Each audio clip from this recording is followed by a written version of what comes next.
talk about working with plugins in WordPress. The first thing that you will discover if you understand the difference between WordPress.com and WordPress.org is that you cannot install plugins in WordPress.com. That is part of the simplicity of that system.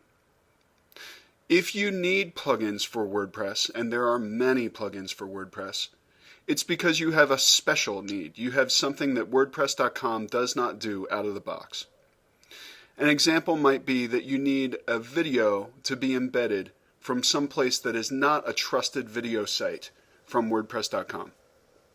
Or perhaps you want to have some special functionality available on your site. An example of this is my testimonials plugin. Here is a widget on lamazny.com, which is a WordPress site. And this widget is powered by a plugin called the testimonials plugin. In order to manage that plugin, I can go into my dashboard, go down to plugins, scroll down to the testimonials plugin, and go into settings. At which point I can change the configuration of this particular plugin. For example, I can create a different widget, I can change a post type, I can change selection options. None of this functionality is available at WordPress.com. This is a special functionality that I enjoy quite a bit on my site and use very extensively. It would be very difficult for me to do the same thing in some other way using WordPress.com. As a result, installing my own instance of WordPress was essential. There are other plugins that I have installed. For example, there is a broken link checker, so that old links that have sites that are no longer working are checked, and so that I can remove those links from my site so that my viewers don't click on them and become disappointed.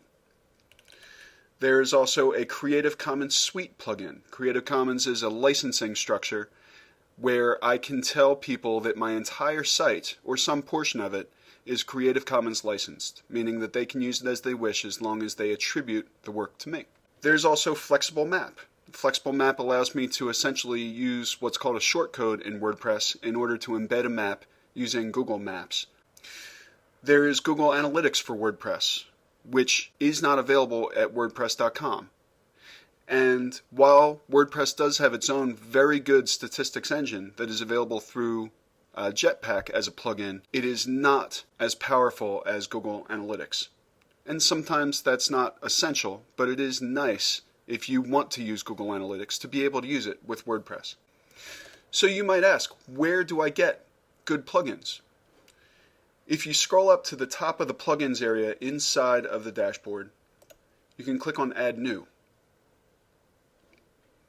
And you can see here, this is what's called a tag cloud. Tag clouds show tags that are associated with a particular type of content. In this particular case, it is plugins. And if they are bigger in this cloud, it means that there are more of those kinds of plugins. So if I wanted to look for administrative plugins, I might click here. If I wanted to look for widget-based plugins, I could click here. If I wanted to look for plugins that were related to posting, I could click here. Or Google, I could click here. But if there's some other keyword that I'm interested in, I can go ahead and search on the plugin engine to see if there's a plugin to help me solve a problem. For example, if I wanted to look at what was available for WordPress in terms of embedding maps, I might do a search on maps. And here are 933 plugins that are available for WordPress, complete with ratings and descriptions and titles, that I could install most of the time for free. I've never paid for a plugin, and I've installed many, many plugins. If I install it and I don't like it, I can uninstall it. There's no permanence to plugins. And I can go into details in order to see if there are any red flags about the use of this plugin. Sometimes there are instructions about how to use it. I can go to a home page to find out more about that plugin. I'll do that here.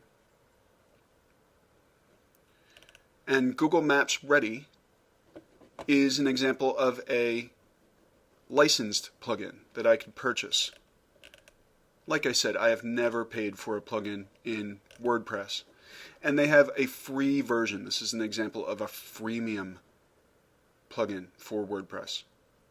So if I wanted, for example, to do marker sorting and grouping, I would be required to pay $30 for a single site. If I wanted to search for the nearest location on the map, that would be a premium feature. And if I wanted to search by address, that would be a premium feature as well. So that is all done from within the plugins interface inside of a WordPress.org site.